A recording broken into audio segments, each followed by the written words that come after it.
Welcome back to another SoundBridge video. In this video, I'm going to go over questions that I had when I was learning audio editing in SoundBridge. And rather than do a long introduction, let's get right to the first question. What's the difference between split and cut? In the audio editing video, I showed how to use the cut tool to cut audio clips or blocks as they're called in SoundBridge, and you do that by selecting the scissors down here in the transport, and that is the keyboard shortcut X. Q for the select tool, X for the cut tool, and then you can cut apart your audio, and so then you can separate them out. It only operates on the clip that is underneath the tool at the time. So it's not going to cut through multiple clips. So I'll just undo that. Now, even if you have two clips selected and select cut, it only does the one that's under the cursor at the time. Now there is a split keyboard shortcut and button. So down here there is split.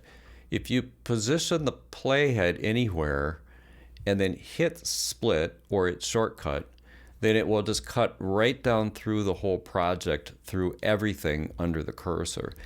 That gives you the ability to trim off things like this if you, like at the end of the song, and you wanted to make sure everything is nicely trimmed at the end, then you can use that split. And then the keyboard shortcut for it is Shift Command S. Now there is a way to use the cut tool and cut through grouped parts together, and I'm going to show you that. So I'm going to group these two. That creates a group. We'll mute this track here.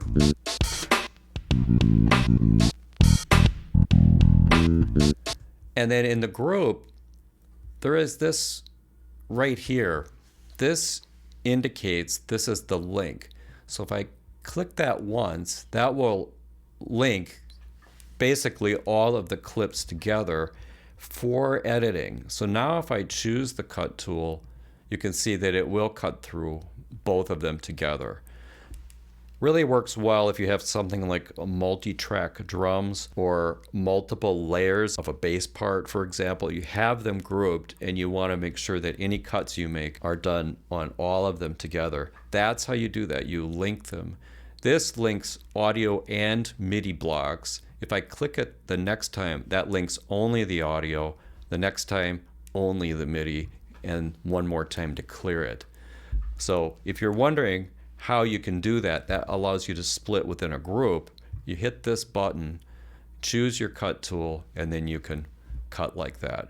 But if you want to cut through all of the blocks in your project, position the playhead, and then it's Shift Command S, Shift Control S if you're on Windows, and you can change these keyboard shortcuts in Preferences. Just go to Preferences, Shortcuts, and then you'll find it in here in the editing options. For the cut tool, you can see it's assigned to X, and for split, it's assigned to Shift Command S. At least it is on the Mac by default. So the next question is, how do you get back to the point where you've got a solid audio block after you've been doing a lot of editing? You can see in the baseline here, I have been editing this, and so now it's all chopped up. It's even short of the full length, and I want to combine that back into one solid piece of audio. Well, the feature that you do to start this in SoundBridge is called Merge. You can find a button for it down here in the right corner. However, you can also just use the keyboard shortcut Command M or Control M if you're on Windows, and that's the way that you probably want to do this. And it's the first step if you want to actually bounce it back into audio. Do a selection like this where you're touching the blocks, and then that will select all of those blocks, and then use the keyboard shortcut Command M, and then it looks pretty much like a normal block at this point.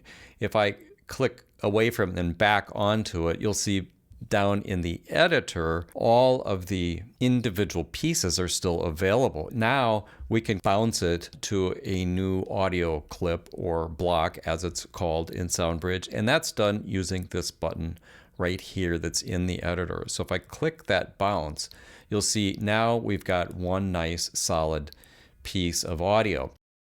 It did not basically consolidate it across the full length that we wanted if we're going to use it as a loop. So I'm going to undo that. And you'll see that for a merge block, you can grab the edge of it and you can then just extend it out to cover whatever area you want. So if you've got any kind of a clip you want it to be right on the measure or the bar boundary, just pull the edge of the merge clip out and then bounce it. So we'll bounce it now, and we've got it exactly the length that we want to use it. The upper one here, we can also do a merge on that by drawing a selection over all of those parts. Same thing, Command M to merge them all together, and then we can bounce if we want to. And that's how you combine all of those individual clips.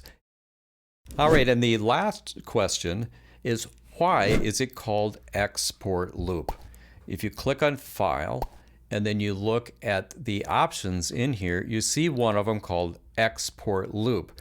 Well, is that if you're creating a sound pack and you want to create a loop library, and then you're going to create a lot of individual clips? No, it's not that at all. It is just, this is what you do if you want to basically export your song or really any finished product out of SoundBridge. It's called Export Loop because it's exporting what's between the left and right loop markers. So if I set the loop marker out here, it's going to export this much of the song to an MP3 or WAV file.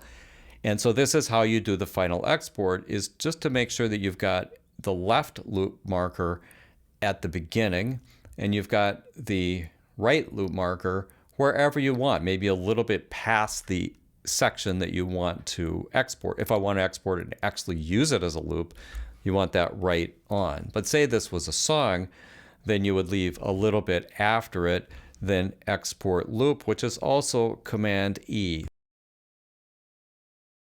You can choose a sample rate. I often do from this list, I will often download it to my downloads folder, and then you just give it a name, and I'll just call it Export Loop, save. Does this faster than real time, and then here's my exported loop. And it's as simple as that. There are some other ways to export with a few more options, but I'll save that for another time. For today, thanks for watching, and I'll see you in another video very soon.